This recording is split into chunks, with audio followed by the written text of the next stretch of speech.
I'm going to finish this antiderivative, this partial fraction decomposition problem that I started on the previous video here. If you're already good with this, if you know how to find the antiderivatives of these, then you can just skip this, go to the next one. But for the record, let's see if I can get this right here. First thing I'm going to do is separate this into 3 integrals.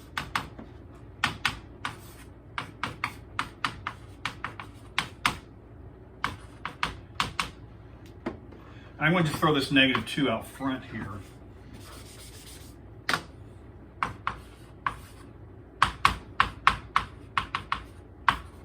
All right. That's the natural log form. So I'll just take each one in turn. Just to make sure all the I's are dotted, T's are crossed. This is natural log absolute x plus a constant. This middle piece. This actually, this requires a little thought here. This is degree 2. This is degree 1. I'm going to rewrite this.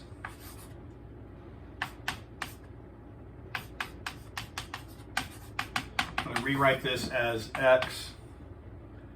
Well, I guess we don't really need to worry about that. But this is a u substitution. Degree 2, degree 1. Let u equal x squared plus 3.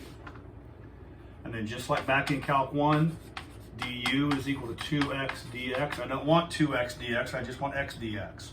So divide the 2 across. And the substitution is now exact. And so what do we have? This is the antiderivative. X dx translates as 1/2 du, and x squared plus 3 is u. This is 1 over u.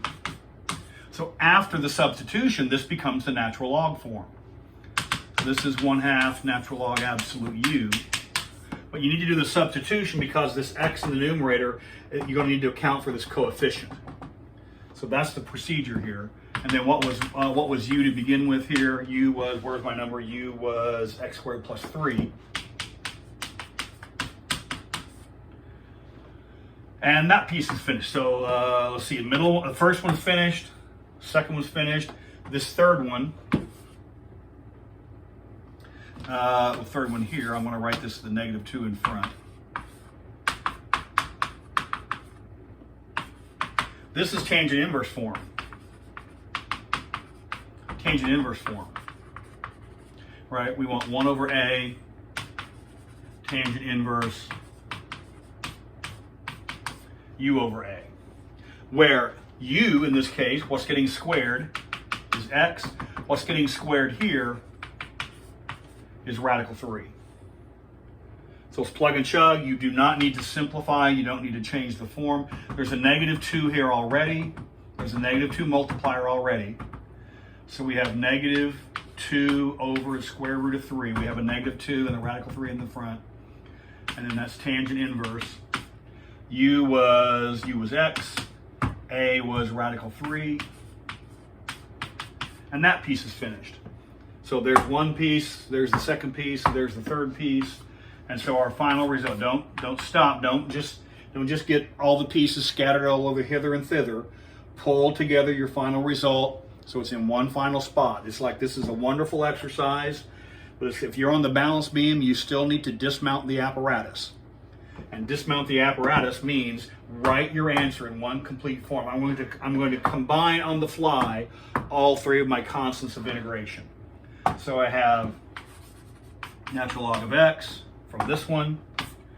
I have plus 1/2 natural log absolute x squared plus 3 for this one. And then we have -2 over radical 3 tangent inverse, holy cow, x over radical 3 plus constant, and I'm out. Remember, we're combining all the constants of integration on the fly. So natural log absolute x, 1/2 log absolute x squared plus 3, -2 over radical 3, tangent inverse x over radical 3, and then I got my little plus constant wedged in there on the corner there. So this is like I was saying before. You have this large integral, you do this procedure, you inherit 3 little integrals. So you need to understand how to do the little basic integrals. Otherwise, it doesn't help to decompose it that far. So, natural log form, there's a u substitution. If this is squared, this is first power. You're just laying for this u substitution. And then very often you're going to have square in the denominator and constant in the numerator. Right? That's tangent inverse form, just waiting to happen.